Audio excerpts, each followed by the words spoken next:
Took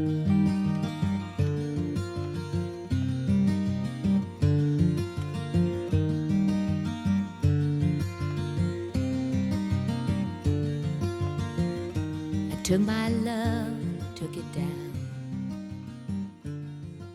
Hey everyone, it's Ricky Molina from the Ricky Molina YouTube channel.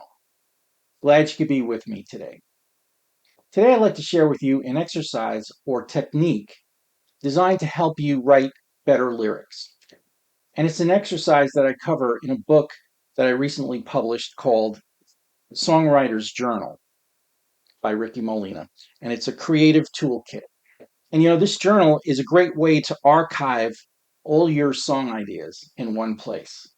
How many of you have written songs and they're scattered all over these spiral notebooks somewhere in dusty bins or on bookshelves somewhere?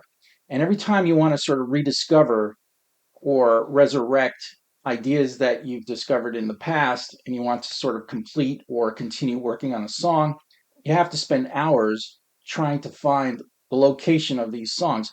Well, in a songwriter's journal such as this, you can archive all your song ideas in one place. This journal is jam-packed with exercises to help you overcome writer's block and to organize your songs all in one place. It also has some tips on copyright registration, how to get your songs out there and monetize them as well as motivational quotes too. So yeah, in this video, I'd like to cover one of the exercises that's in this book, and I refer to it as the keyword association and brainstorm bubble exercise.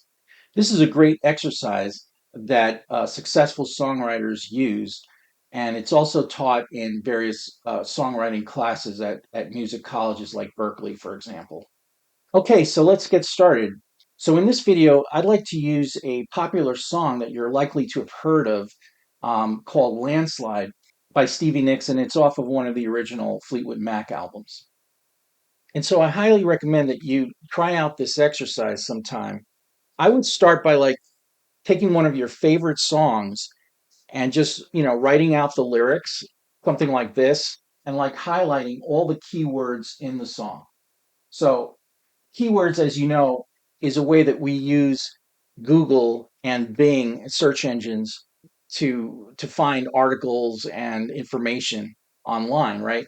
So think of it this way. If you were to take a favorite song of yours and try to isolate the keywords of the song, that's essentially what's going on in reverse when it comes to a brainstorming word association such as this that I'm going to show you in a few moments. So what I did was I took Landslide and I highlighted all the keywords in the song. So keywords such as uh, took my love being a central theme in the song. A landslide took me down. Okay, so landslide is a keyword, obviously. And this is how the keyword word association bubble exercise goes. You start with your central idea, in this case, landslide, right? And that's the title of the song. And that's important to keep in mind right there that the central idea or theme of your song is the central point or the hub from which the spokes are going to branch out from there. And that part comes from brainstorming. In this case, we're using a completed, successful pop song, okay, as our guide. But what you're going to do as a songwriter is to work in reverse. So you're going to start with your central idea and you write that down. And then from there, we're going to brainstorm and branch off from the central hub with keywords that come to mind. Anything that comes to mind in the creative process. And then we're going to branch out from the central idea. Okay.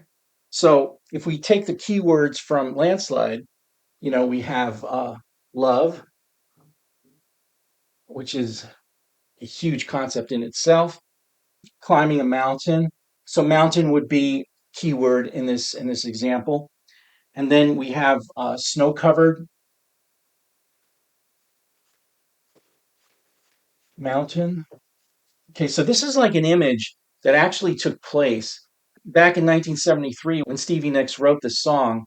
She was staying in a hotel in Aspen, Colorado with Lindsey Buckingham as he was on tour actually doing a side gig for Don Everly of the Everly Brothers. He was doing a tour across the United States, I guess, and Lindsay was his lead guitarist. Okay, so here she is, Stevie Nicks, in the hotel, and she's looking out the window, and these images come to mind. The main one being a snow-covered mountain in the Rockies in this case. So she's probably thinking, "Oh wow, how beautiful! As attractive as these mountains may be, there's also a downside to them, and that could be like an avalanche or a landslide." Okay, so avalanche and landslide, they're kind of related ideas. Okay, so let's go over some more keywords from the song. Okay, so we have the mountains and the avalanche. But not only is this concept of landslide related to love and visual themes, but also to her career.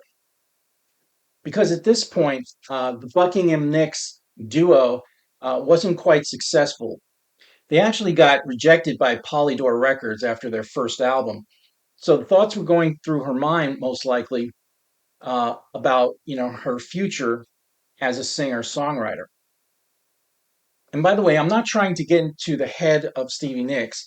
I'm just trying to show you how these keywords can and word association can help you sort of organize and connect your thoughts for writing a complete song lyrically. And so some other keywords from the song is this idea of change. Okay, changing. Well, I've been afraid of changing because I've built my life around you. Okay, so there's this whole idea of of partnership and building and sharing a life.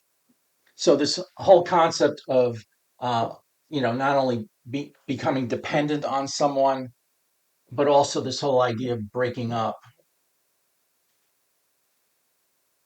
was also a potential uncertainty in her life at that point. So getting back to this whole concept of changing things, there's this whole notion of time passing. Okay, time passing, and that's related to age, getting older, right?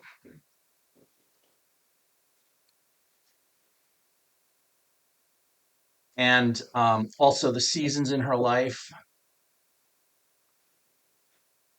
As a woman, particularly, there is this issue of the biological clock ticking, to refer to Marissa Tomei in that comedy, uh, My Cousin Vinny, for example. Okay, so a lot of women around her age, and she was about 27 at the time. There's this whole thing about changing seasons and the biological clock. Okay, so that's an issue. This whole notion of change instead of stability in a life, it's all related to this whole idea of the landslide potential for fear and uncertainty. But there are some silver linings in this song, both musically and in the lyrics. She suggests, for example, as time passes, you're getting older, but time makes you bolder. So you become stronger, and your experience and your knowledge and your wisdom sort of grow over time, and that can help you cope with these changes and these uncertainties. But at the same time, as she suggests in her song, that children get older, and I'm getting older too. Well, there's this whole notion of the childlike thought, which is really really important because it goes back to this whole idea of the biological clock and whether her creative, musical, artistic endeavors are going to be kind of like her child that she gives to the world. I mean, that may be a far stretch, but that's kind of like the way I see it after the fact, certainly. So, this childlike thought, even though you're getting older, it's what keeps you young and creative. Okay, so you can see how just from the central idea of landslide, we really traveled quite far and expanded our thought imagery and phrasings. Now comes the part where you have to sort of connect these uh, into sequential order throughout your song through the verses and then the chorus, for example. And I also forgot one more important keyword, and that was like the mirror in the sky thing. So,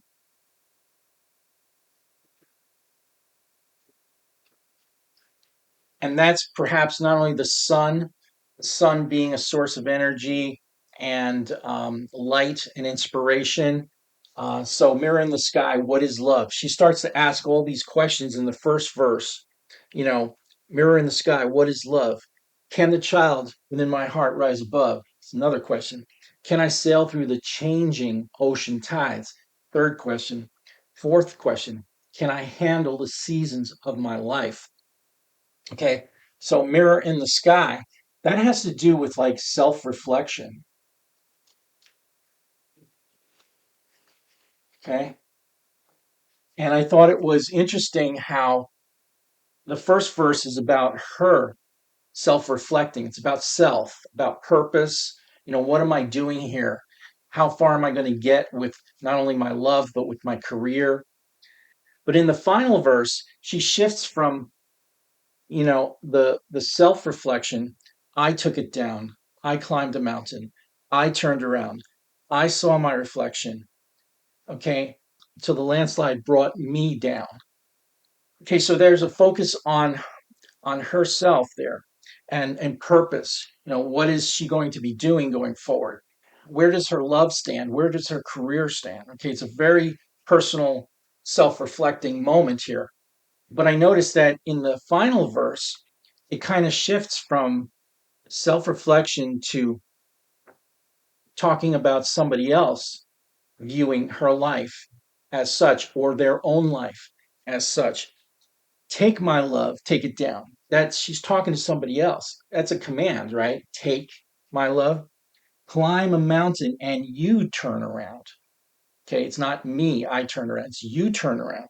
And if you see my reflection in the snow covered hills, well, the landslide will bring it down. So she's kind of like leaving it up to whoever she's addressing here. It's not really clear.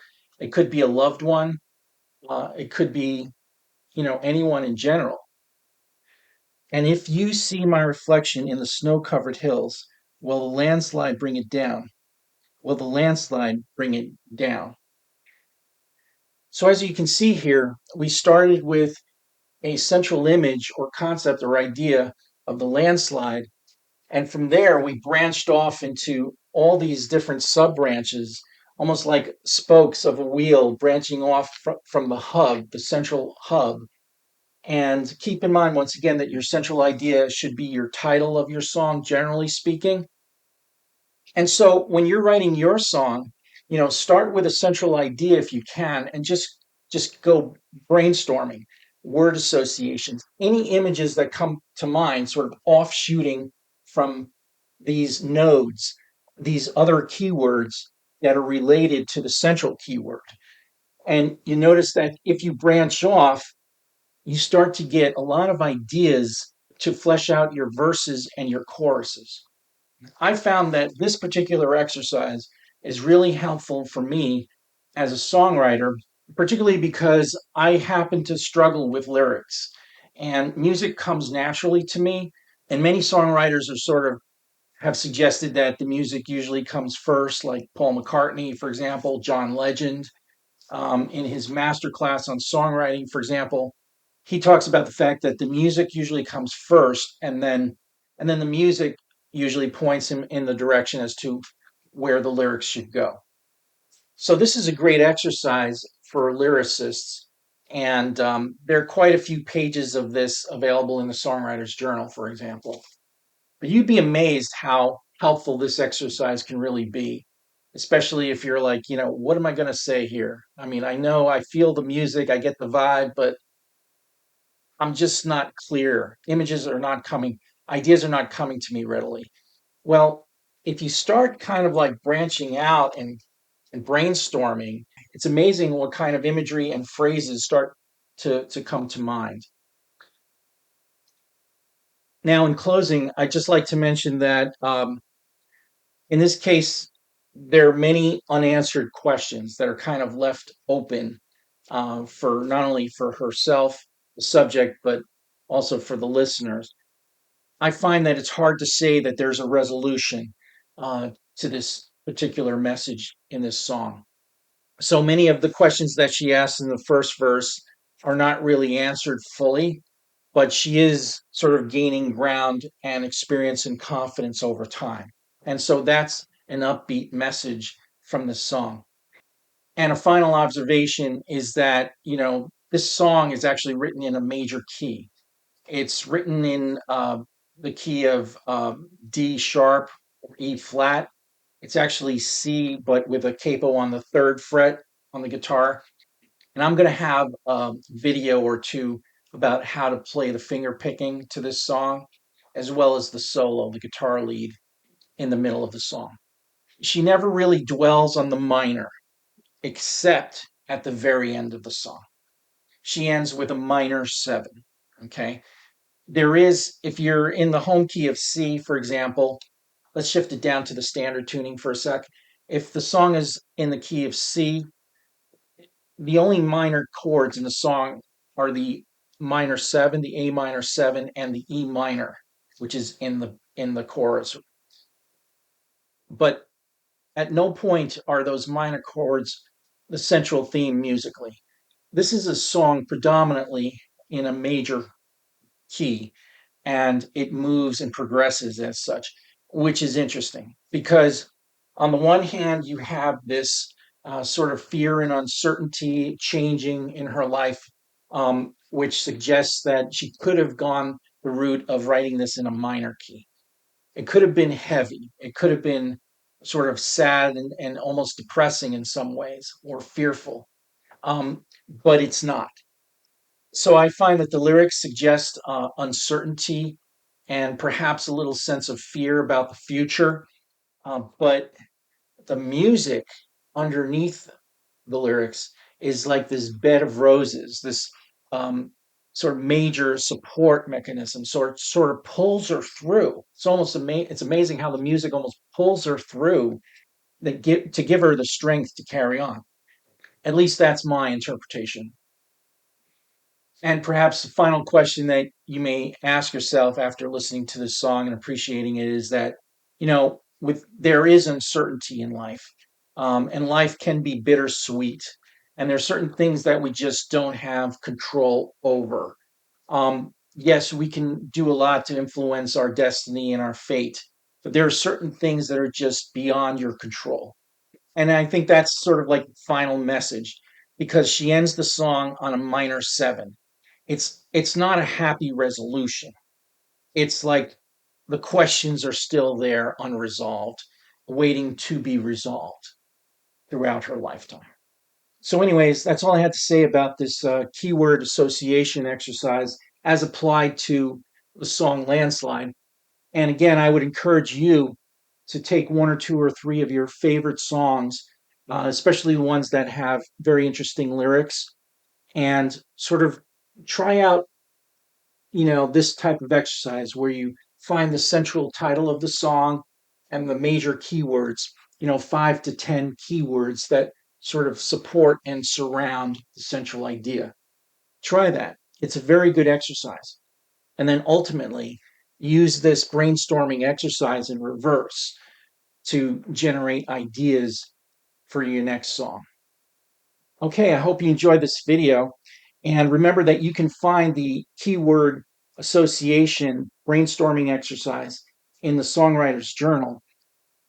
The spiral bound version is available on lulu.com, and the paperback version is available on amazon.com. I'd like to sell the spiral bound version on Amazon as well, but Amazon does not have a spiral or coiled bound book print on demand service like Lulu does. And in closing, I'd like to mention that I'll be doing a video on the fingerstyle technique used in this song, Landslide, as played by Lindsey Buckingham on the studio version. And I'll also include a video on the lead solo that is played on the studio version of this song as well. So I hope you like this video. Give it a thumbs up, subscribe to the Ricky Molina YouTube channel, and I look forward to seeing you in the next video.